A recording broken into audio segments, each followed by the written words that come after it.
Good morning everyone, welcome to civil services study practice set number 145 है UPPSC के लिए। इस टेस्ट सीरीज़ की प्लेलिस्ट बना रखी है हमने, वहाँ पर आप टेस्ट नंबर 1 से लेकर 145 तक पहुँच सकते हैं। टेलीग्राम चैनल से जुड़ जाएगा। सिविल सर्विसेज स्टडी के डिस्क्रिप्शन बॉक्स में लिंक है। जितने भी स्टूडेंट यूके पीएससी वाले हैं वो भी इन प्रश्नों से प्रैक्टिस करते रहिएगा। यूपी वाले प्रश्नों को छोड़ दिया कीजिए। और इस टेस्ट सीरीज़ की फुल टेस्ट आप परचेज कर सकते हो पीडीएफ विद एक्सप्लेनेशन के साथ। डिस्क्रिप्शन बॉक्स में नंबर है मेरा, उस पर कॉल या व्हाट्सअप करके। चलिए स्टार्ट करते हैं। तो क्वेश्चन नंबर 1, भारत वन स्थिति रिपोर्ट 2021 से रिलेटेड है। ठीक है, 2 साल में रिपोर्ट प्रकाशित की जाती है। इंपॉर्टेंट है, एक आधा प्रश्न इससे बन जाता है एग्जाम में।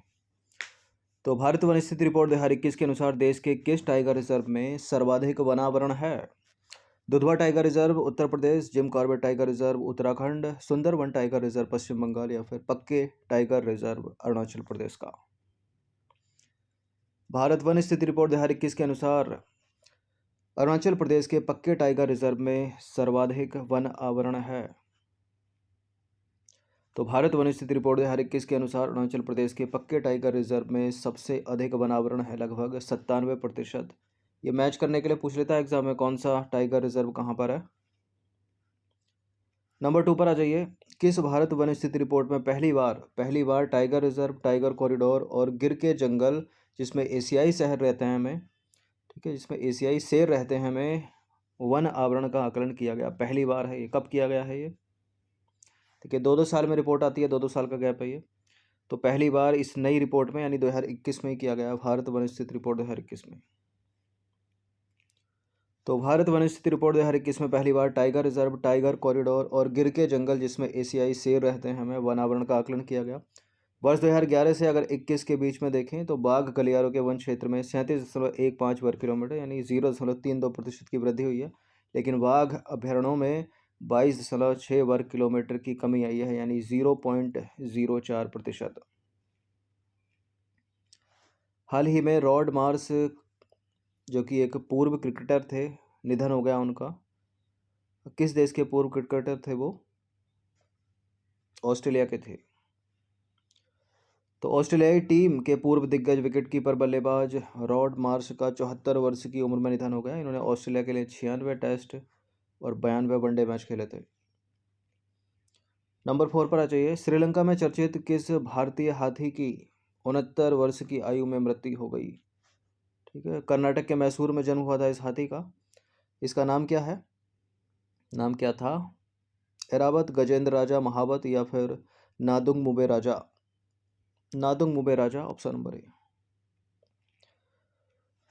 तो देखिए, एशिया में सबसे विशाल माने जाने वाले 69 वर्षीय चर्चित भारतीय हाथी की श्रीलंका में मृत्यु हो गई। भारत के मैसूर में जन्म हुआ था नादुंग मुबे राजा का। क्वेश्चन नंबर 5 पर आ जाइए। यह पहली बार है जब किसी राज्य ने नाइट नेविगेशन मोबाइल एप्लीकेशन को लॉन्च किया है नदियों के लिए। कौन सा है वो भारत का पहला राज्य जिसने night navigation mobile application launch की है नदियों के लिए? असम है। तो हाल ही में नदियों में night navigation mobile app launch करने वाला असम जो है देश का पहला राज्य बना है। गुवाहाटी स्थित नौका सेवाओं के लिए नाइट नेविगेशन को मुख्यमंत्री हेमंत बिश्व शर्मा द्वारा असम प्रशासनिक स्टाफ कॉलेज में औपचारिक रूप से लॉन्च किया गया। क्वेश्चन नंबर 6 पर आ जाइए। आपको बताना है कि निम्नलिखित में से किस संगठन के द्वारा freedom in the world report प्रकाशित की जाती है? वो कौन सा संगठन है जो प्रकाशित करता है freedom in the world report? Eliminate करें। ग्रीन पीस इंटरनेशनल नहीं है, संयुक्त राष्ट्र विकास कार्यक्रम नहीं है, ट्रांसपेरेंसी इंटरनेशनल नहीं है, फ्रीडम हाउस के द्वारा प्रकाशित की जाती है ये। तो freedom in the world report America स्थित फ्रीडम हाउस नामक मानवाधिकार संस्था द्वारा जारी की जाती है। वर्ष 1941 से कार्यरत इस संस्था का वित्त पोषण अमेरिकी सरकार के अनुमोदन से किया जाता है। आरुषि भटनागर कौन है? आरुषि भटनागर हैं अर्थशास्त्री।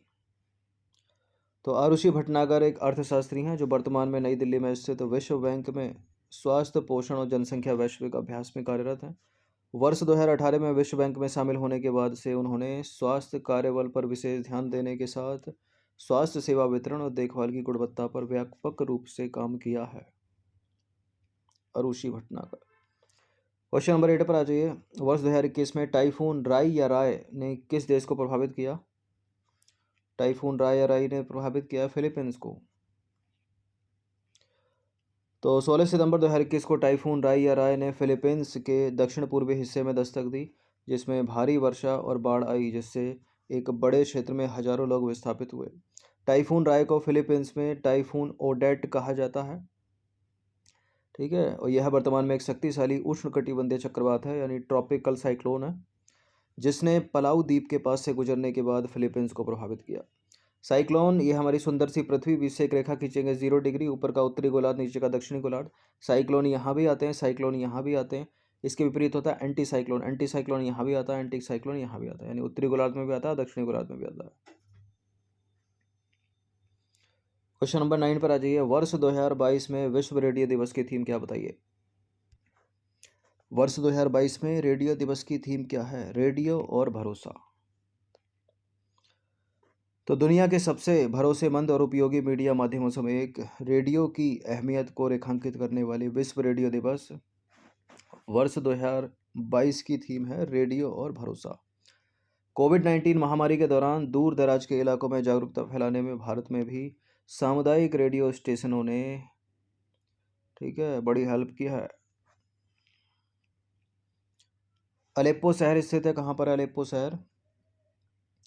अलेप्पो शहर जो न्यूज़ में रहा वो स्थित है सीरिया में। तो प्राचीन अलेप्पो शहर सीरिया के ऐतिहासिक शहर का केंद्र है और सीरियाई गृह युद्ध के कारण शहर बड़े पैमाने पर नष्ट हो गया है, अलेप्पो। क्वेश्चन नंबर 11 पर आ जाइए। वर्ष 2022 में जन औषधि दिवस कब मनाया गया? वर्ष 2022 में जन औषधि दिवस मनाया गया 7 मार्च को। तो 7 मार्च को जन औषधि दिवस मनाया जाता है और प्रधानमंत्री भारतीय जन औषधि परियोजना को फार्मास्यूटिकल विभाग द्वारा सस्ती कीमतों पर गुणवत्ता वाली दवाइयाँ प्रदान करने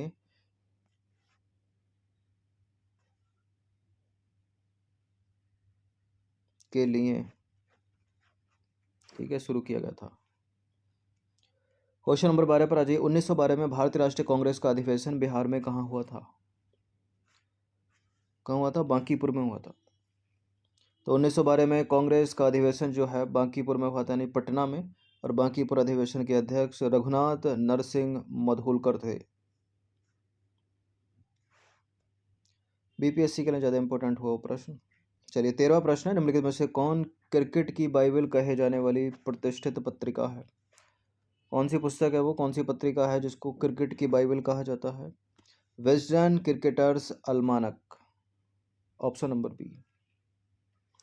तो विजडन क्रिकेटर्स अल्मनाक, अल्मनाक है, ठीक है, अल्मनाक क्रिकेट के बाइबल के रूप में संदर्भित किया जाता है इसको, और इसे यूनाइटेड किंगडम में प्रतिवर्ष प्रकाशित किया जाता है और इसे विश्व की प्रसिद्ध खेल संदर्भ पुस्तक माना जाता है।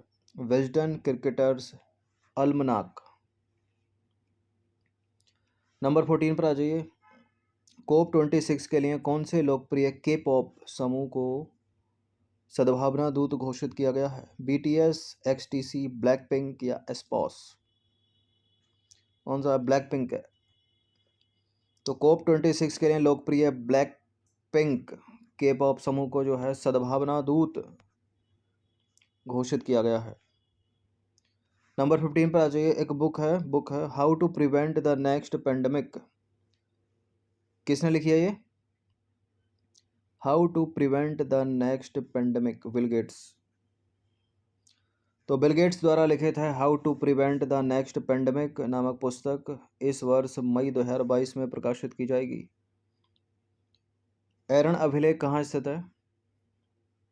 मध्य प्रदेश में। तो एरन अभिलेख मध्य प्रदेश के सागर जिले में विदिशा के निकट वेतवा नदी के किनारे स्थित है और यहाँ से एक अभिलेख प्राप्त हुआ जिसे भानुगुप्त का अभिलेख कहते हैं। जेजाक भुक्ति किसका प्राचीन नाम था? बुंदेलखंड।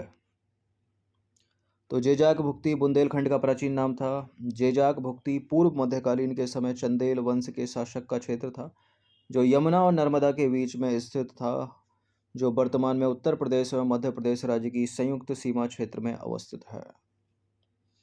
क्वेश्चन नंबर 18 पर आ जाइए। समृद्धि एक्सप्रेसवे का संबंध किससे है? समृद्धि एक्सप्रेसवे का संबंध किससे? ऑप्शन नंबर डी, महाराष्ट्र से। तो समृद्धि एक्सप्रेसवे का संबंध महाराष्ट्र राज्य से है। नागपुर मुंबई समृद्धि एक्सप्रेसवे की लंबाई है 701 किलोमीटर। क्वेश्चन नंबर 19 पर आ जाइए। द विनिंग सिक्सर पुस्तक के लेखक कौन है? अनिल कुंबले, राहुल द्रविड़, सौरभ गांगुली, कौन है? WB Raman, option number D. तो पूर्व भारतीय क्रिकेटर और भारतीय महिला क्रिकेट टीम के कोच WB रमन ने the winning sixer leadership lessons to master पुस्तक की रचना की है और हाल ही में इस पुस्तक का विमोचन अनिल कुंबले, राहुल द्रविड़ और मिताली राज की उपस्थिति में किया गया और इस पुस्तक में लेखन के खेल के क्षेत्र में नेतृत्व के महत्व पर बल दिया है।